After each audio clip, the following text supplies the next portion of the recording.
Hello, welcome to another episode of the Perspective Podcast. This is episode 65. I'm just going to talk about Coachella because I've been watching a lot. I've been watching a lot. And, you know, even though I was there last year, I got a lot of FOMO this year. Not even FOMO, I was like, damn, it would have been nice to be there this year. I genuinely would have wanted to be there. I know I'm not the only one that's like, damn, it would be nice to be there. Not even because everyone was there, but because the music from certain acts were very good that I'm like, damn, it actually looks really good. And it makes me realize that Coachella is really like that festival. As much as everyone wants to say that it's a like influencer, whatever type of festival, bro. When you're there, it's a complete different story. And I've been saying this, I've lived it, I've experienced it. But like when you're there, it makes sense. The music is good. Something about it just seems premium about just being at that festival. The performances, it's premium. It's like you're watching a TV show, behind the scenes of a TV show or a film. I don't know how to explain it, but it really is like you're behind the scenes of a film when the cameramen are like on the stage and the performers are like looking at the camera before they look at the crowd because of course it's live streamed on YouTube and stuff. So it's like you're really watching a behind the scenes or something. And sometimes when you're there, like it makes you think, damn, okay, maybe watching it at home may be the vibe to be because the people that are performing, they're mainly looking at the camera rather than looking at the crowd, depending on who's actually performing. Because some people make it a performance and some people make it to the show to the audience, but most of the time they do both, like both, and it really is like a behind the scenes of like a TV show, and you're just like there experiencing it like firsthand, and yeah, Coachella is just that festival, and I'm gonna talk about the acts that I watched and the people that I enjoyed. Well, I only watched the acts that I enjoyed. To be fair, I watched one that I was anticipated for, but while watching it, I was like, ooh, I was like a bit, ooh, what happened? Right, Friday. Who said? Oh, okay. I watched Sabrina Carpenter's set because I live in UK. Right, there's an 8 hour delay. 8 hour delay. There's an 8 hour time difference. So I'm not gonna stay up to watch all these Coachella sets if it's like a headlining act, because by the time that it's starting, I've literally just woken up, or you know what I mean. So like I've got to get my sleep pattern correctly. So I wasn't actually gonna watch Sabrina Carpenter's Coachella set, but I watched it out of pure curiosity, and my oh my, she did not disappoint. That was a very good performance. Like she can perform, bro. She can sing, and one thing I'll say about watching her performances is she's got such a animated voice. I don't know how to explain. It's like, come on, guys, like, come on, like, bro. She sounds so animated. I'm like, damn, bro. Like, no wonder she was on Disney. No wonder, like, it just makes sense. Like, everything just all made sense. But it really is a full circle moment how, 2 years ago when she did her Coachella set to now when she's actually headlining, it's very full circle. That like espresso, whoa, espresso, wow. My voice doesn't like espresso. Espresso really took things off, and I feel like Sabrina Carpenter's set at Coachella may have been one of the main Coachella set that has blown up an artist like to stardom even more. And the timing of everything is perfect. The timing of everything was literally perfect. But yeah, she deserves it because her Coachella set that she did 2 years ago, I remember just watching it on my TikTok. Like a lot of her stuff was just popping up on my TikTok every time, man. She deserves it. And I'm happy that she got to perform, man. She actually did well. Like the Sabrina Wood, like just the stage design was actually sick. The way that they did it, it really was like a theatrical set, the way that they just did it. And I like the interludes that they had. I don't remember the comedian's name. He was really funny, and because of how windy it was, he couldn't light up his six. But hey, he improvised it well and blamed it on the wind, which we know damn well that was not meant to happen. And then that lady that was like talking in that car interlude, hey, she did her thing. But there was a lot of things during that set that I enjoyed, and there's one song that I liked. Right, she performed a song called "Don't Smile." Bro, if you haven't heard Don't Smile, listen to it. That shit is a good song. Like, Don't smile because it happened, baby. Cry because it's over. Like that, bro. That shit is catchy. I was, I was just watching it thinking, yo, why is this song actually slapping? Sabrina Carpenter's music is actually slapping. But to be fair, I'm gonna let my ego down. Her music is actually good. Like the crowd was actually going crazy as well. She really just does have digestible music that the girls just get it. You've got to be an elite man for you to get it, and I can't lie, I feel like I'm transforming into one of them. but yeah, it's actually a good performance that she gave off, and I like how there wasn't no backing track. It's just her performing and singing, a little bit of her dancing. The stage design again was really good. It was sick. I really enjoyed the like what do you call it? I really liked the walkway of the stage, how it was just stars, creative as fuck. And at the start of it, creative as fuck. And there's like an end part of her show where she was in the car, right? And then the car like went up and then it was like a waterfall and she was like going in circles. I can't, bro. Whoever like designed that shit, bro, they were in their bag because it looked really fun. Like I can't lie, if I'm headlining Coachella and I like if I'm in the middle of that, like and everything's going smoothly, bro, from all the hard work that you put into like a set, bro, I'm like screaming inside. Like after a set, you know when like they finish doing their set, right? And like it's done, like I guarantee everyone's like running to them like to like hug them and like a lot of screaming and just like applause. Bro, I'm screaming after I've headlined a Coachella set, bro. I'm screaming, bro. I've like pure enjoyment because, bro, that's like a lifetime experience. But yeah, I really liked Sabrina Carpenter's Coachella set and the ending that she did when she was like driving in the car and that song was playing. I forgot what song it was, but it sounded really good. But yeah, you just have to be at Coachella for you to experience it yourself. It's a good festival, and I've been saying it. Another set that I enjoyed to watch was Pink Pantheress. She cooked. She cooked indeed. Again, I'll say the timing of everything is perfect because it's not a coincidence how as soon as her music starts to like erupt in America, and then she performs at Coachella. Like it's perfect to the point that I could hear the crowd like singing her songs bar for bar, and her starting on the song Stateside was actually perfect because bro, it's like it just doesn't get more perfect than that. And yeah, she did her thing. Like I can't lie to you, the crowd knew what they were doing. The set list was actually top tier. I was watching her performance, right, and I was thinking, bro, her discography is actually stacked. And I know it sounds crazy to say that about Pink Panther's music, but her discography is actually stacked. That there was no miss on her show. That I was like, yo, she can actually perform. Like she could go band for band with like a lot of artists. Maybe I'm being dramatic, but there was just like there was no miss, and it surprised me of how many songs that I knew because oh come on, like it's Pink Panthers, but she performed really well, and if only we were there to see it, man. Damn. But but yeah, and also she's just very beautiful, bro. She's so beautiful, man. I was watching that shit like whoever her Romeo was, hey, back off. You know what I mean? Back the fuck off. And I think she brought out Thundercat. And from what I was seeing, Thundercat's guitar wasn't really working as well. To the point that he low-key looked pissed and then just walked away. To describe Pink Panther's set in like a few words, right? It was like garage disco DJ set with a singer just singing. And Pink Panther is the artist, you know, she's just singing. Her using auto tune is a smart move in her performances. it is. Central C's performance. His performance is really good. One thing I like about Central C as a performer is that he doesn't use no backing track. You can actually hear him rapping, and it shows his effort and him actually just like giving his best.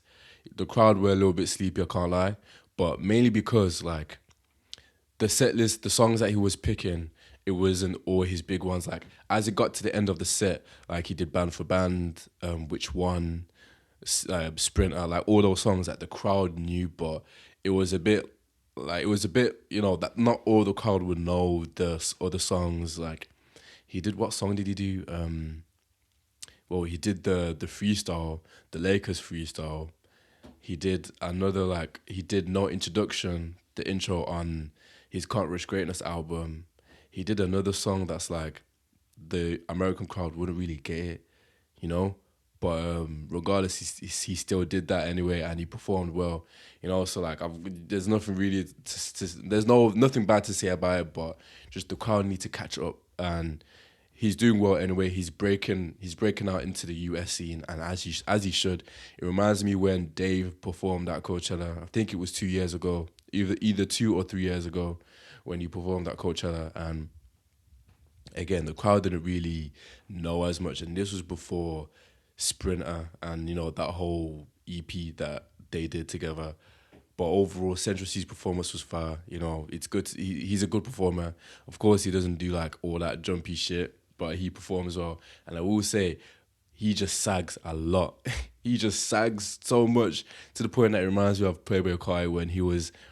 I don't know if you guys remember, but there's a video of Playboy Kai when he, he was sagging so much that his jeans or his shorts, whatever, were literally up to his knees, and he was walking like SpongeBob, bro. Like, I don't know how to explain it. Like, you have to see it, but he was sagging so much, so fucking much. Like, it was like, damn, what is the actual point? You may as well just wear no trousers. Central C needs to fix his, sagging stuff, because he's sagging a bit too much.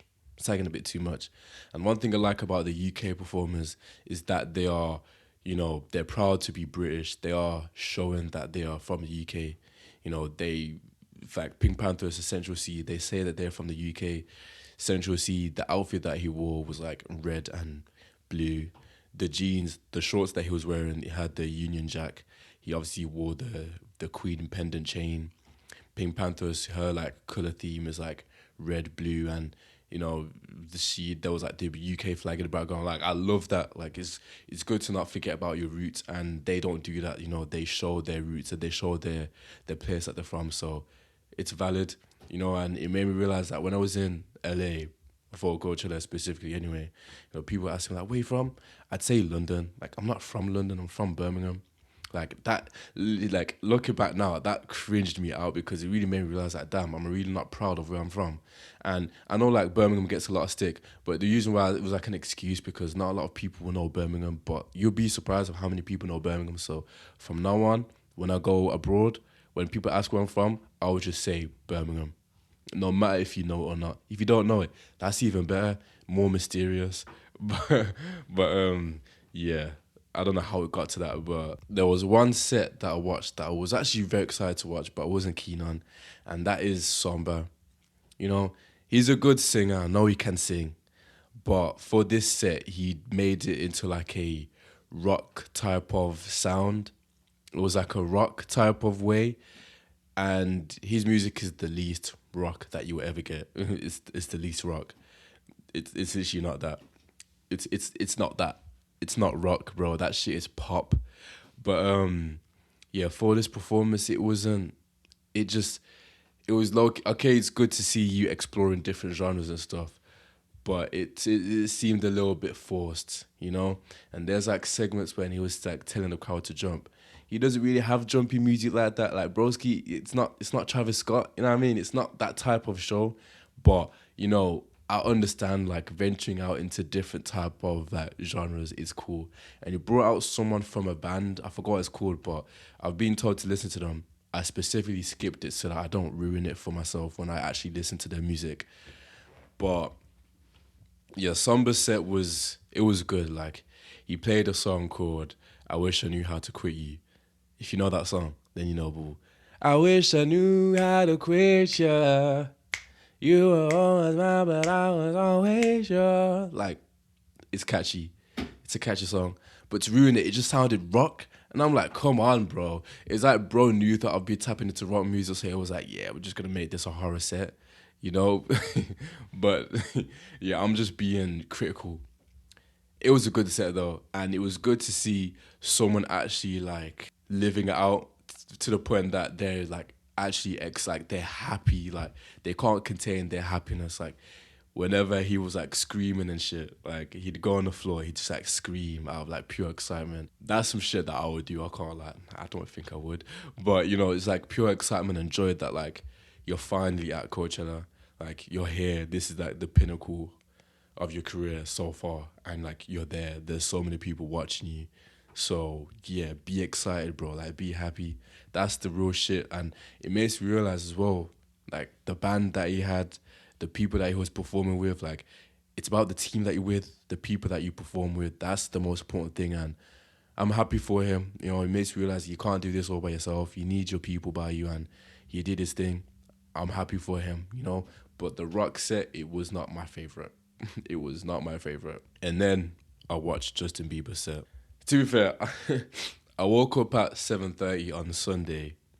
No, that's a lie. I woke up at 7 on Sunday, not 7:30. It was a long run that I had to do. I had to do a 36-kilometer run because I'm training for a marathon this coming up Sunday actually. Before doing a long run, you have to do like a meal prep and you have to drink your electrolytes, you know, get that stuff down before you actually run a long run. So while I was waiting, I was like, you know, let me just go on Coachella, like see what it's saying. I go and I see Justin Bieber just performing. Now I'm thinking, damn, he's actually performing. Like Broski's actually performing.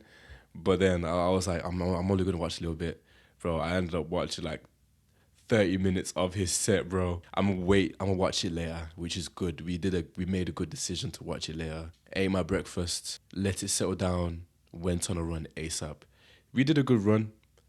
We did 36-kilometer run in 3 hours, 19 minutes. Hey, hey, hey, is that a good time?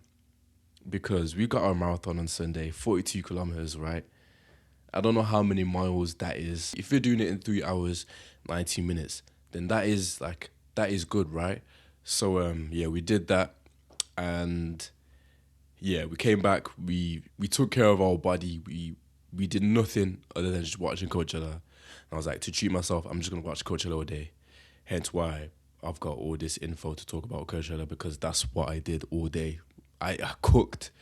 I cooked, gained back them calories from all them calories that we lost. We ate and we watched Coachella all day. We journaled, we prayed, we gave thanks to the Lord. Literally everything on the card, bro. So yeah, watching the Coachella set, Justin Bieber set, and I'm just happy that he was performing. He can sing, bro. I would say Justin Bieber, he can sing. No backing track. I liked how simple the stage design was. It was so simple, so minimal. Like when he was like when he was like, let's do it, like there was someone in the back pressing play. It was like someone had all the instrumentals to his music, right? And it was like pressing play. It's like pressing play.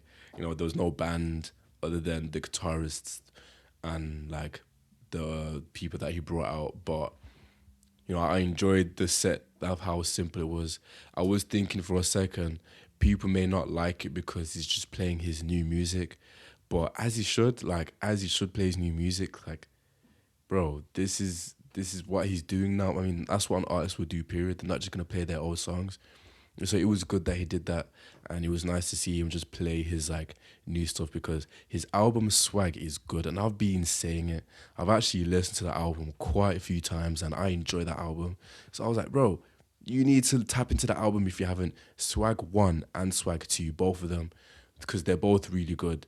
There's like the really really good songs, and I'm happy that he performed Walking Away because that's my favorite. Or Butterflies, the one with Thames. I think you're special, and for him to bring out Thames as well, I was like, damn, bro. It's like you've read my like songs, bro. Like you literally knew. But I like the part where he was just. I mean, everyone's gonna say this, but it was when he was interacting with like the people watching it on YouTube, and when they were just like giving the song suggestions, and then he was, you know, literally screen sharing his YouTube to like perform. He was what was he doing? He was like playing songs from YouTube basically. That's actually kind of smart. That it's very simple, but it's very effective. Him using YouTube as like a way to play songs. It was like a karaoke interlude, and I enjoyed it. Like that stuff was actually sick. Like him playing Baby, him playing his like older songs like Never Say Never, and having like the little interludes of like showing memes. Like what is going on, bro? It is not real, but there was something wholesome about it that is like is even though it's a Coachella headline set, like it's nothing serious, bro. Like this is just like it made it seem like it was a streaming performance set, and no matter how big you are, the way that it was just very simple, you know, you got to appreciate that because an artist that big can easily do like a set with like the biggest and most expensive um stage design, and all these like pyros and all these like ridiculous things. He could have easily done that because he can, but he chose not to, which actually makes it even better because it's like it just shows the appreciation to this, to the music, to the music, rather than for you to be distracted by the glamour of the set itself. And yeah, that's something that I appreciated because I was like, damn, that's actually sick. And I liked how the walkway, it goes down instead of it like going, like being straight, because it going down, it made me realize how his eye level with the people that are like watching him from the crowd. When he was on the walk, when you got the walkway at a festival, right? Of course, if they're walking, you're gonna be looking up to them. And I like how it was down because it's like he's on the same level as them. So it's like kind of like a humility way, which I enjoyed, and it was like it's an acid spill, like someone like spill a drink or spill acid, and it's just like going down or some shit. But yeah, I enjoyed it. I think it was really cool, and the thought behind it was sick. Then he brought out Thames, he brought out Wizkid. Wizkid performed really well, and then he brought out Dijon. They did their song Devotion, fire, and then he brought out Miggy. You guys need to stop sleeping on Miggy. I know he only played the guitar or whatever, but bro, Miggy had a major impact on Justin Bieber's album Swag 1 and 2, matter of fact. And Dijon, they both had a major impact on that album. You gotta give them some praise, bro, because the impact is crazy. Bro, I was like, bro, McGee is Mr. Aura. He's Mr. Aura, man. He's Mr. Aura. Because, bro, he did not say a single word, but he was just in the background, just playing the guitar for daisies, bro. I was like, bro, this guy right here is phenomenal. It just made me want him to drop more music because his music's just phenomenal. His music is just too good. And just that guitar, boom, boom, like, bro, it's so simple yet so effective and catchy that is like that's what his music is about, bro. Like I'm really excited to see what he has to drop because that is a phenomenal song. I don't listen to it, but I just like the guitar. I just like the guitar, bro. Like that guitar riff. But yeah, that was a good ending. And then I could just like tell the crowd was there. The crowd was literally there. I feel like Justin Bieber is that type of person that he could perform anything and the crowd will not leave, bro. I feel like that may be the most anticipated the Coachella crowd has been in years, bro. Like I've never seen the Coachella crowd so highly anticipated. It was more anticipated than when I was last year for every other headline, way more than Travis, bro. Travis's was kind of stinky, like in terms of the crowd anticipation. But like, bro, the crowd showed up for Justin Bieber. Like the whole field was filled with people to the point that like I wouldn't be surprised if it was the most anticipated it's ever been. And as well, like, yeah, the crowd was just going crazy for it. Honestly, like 100%, like it may have been the most anticipated crowd has ever been for Coachella in a while.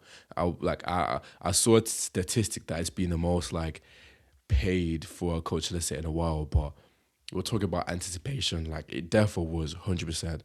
But hey, because of how simple it is, he got his money's worth because he definitely did not have to spend so much on like a stage design. Even though it was like it was really good, but it was very simple, and I really like it, bro. I thought it was sick, but yeah, kudos to him because it was a good set. It was a really good set, and it's a very full circle moment because he started his career by just uploading covers of songs that he enjoyed, and he uploaded on YouTube, and for him to play those songs and for him to sing it with his like as he's for him to sing it now while watching his younger self performing that. It's very full circle. Like you're uploading it on YouTube now, you're actually performing, but you're watching the stuff on YouTube with the crowd that like it. So it's a very full circle moment. That I'm like, damn, that is what it's all about. But yeah, his Coachella set was really cool. And as much as you can hate on Justin Bieber, bro, he's a good performer. Like he's a very good performer.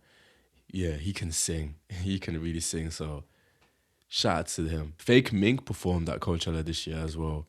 Kind of interesting. I'm still yet to see Young Thug's performance, but I'll see that today. Just wait on it. I will see that today. I hope you brought out Future. I hope you brought out Travis.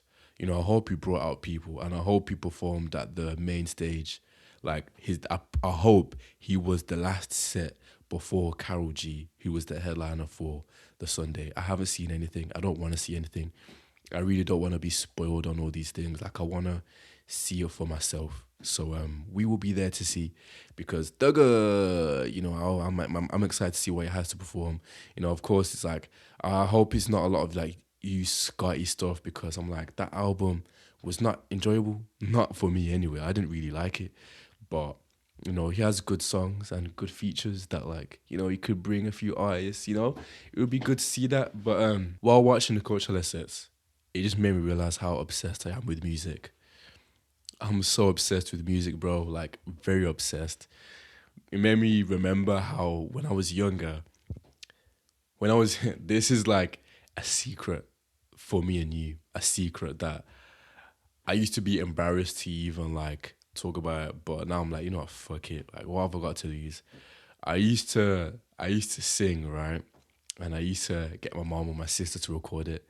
And I used to like dance around in the house, or I used to do it in the garden, or like at the front porch of the yeah, like I used to just sing, right, to a song that I really like.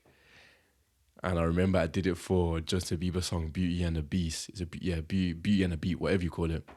I did a cover to that song because there was like a competition that the best one, you would get like a prize possession, like you get some money or something, or you get like a trip. And I was like determined that I'm gonna do this because I really wanted to win this. And bro, I fucking loved that song at the time. I remember it vividly, like, bro, that looking back now, like, yeah, about that. And we uploaded it on YouTube. Like, I thought I was gonna be a star, bro. Like, I'd literally I did a Chris Brown song. I did Chris Brown. I did With You, and I did Yeah 3 times, and I think I did another one. But those were like the three that I can remember. And I uploaded it on my YouTube like years ago. I actually have it. It's on my YouTube somewhere. But I don't know when, I don't know why I did this. Actually, I know why, but I deleted it out of embarrassment, of course, because like, yo, this is embarrassing, and I wish I didn't, because that is where the origin story begins. Like, back then, if you were to ask me what my dream was, it'd generally be to be like a singer or something. And it's not a coincidence how, my career or creative career is like focused on music, and it's just like that's the most organic. But bro, I've been like in love with music since a young age, that I've always wanted to be a singer, or like I've always wanted to have that. I don't know. I've always wanted to be that. If you were to ask me that, everyone would say like a footballer and all these things. Like, yeah, I'd actually like to be a footballer, but there's no better feeling than performing in front of like 100,000 people or 200, whoever amount, and they're just like singing your words back. Like, there's no better feeling, no better feeling. And I was like thinking at that age, like, that would be so sick. And it made me realize, like, I don't think you should ever let go of that childish admiration that you have, because it can happen.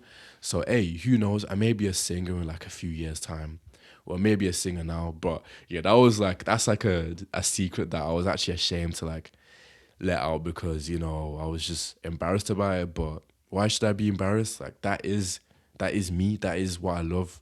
I'm obsessed with music. Like, I talk about it, I sing about it, everything like is music driven. But anyone that has admirations or like dreams, don't stop chasing it. Don't be like me and you know, delete stuff out of pure embarrassment. That is where your luxury is. Your luxury. That is your luxury.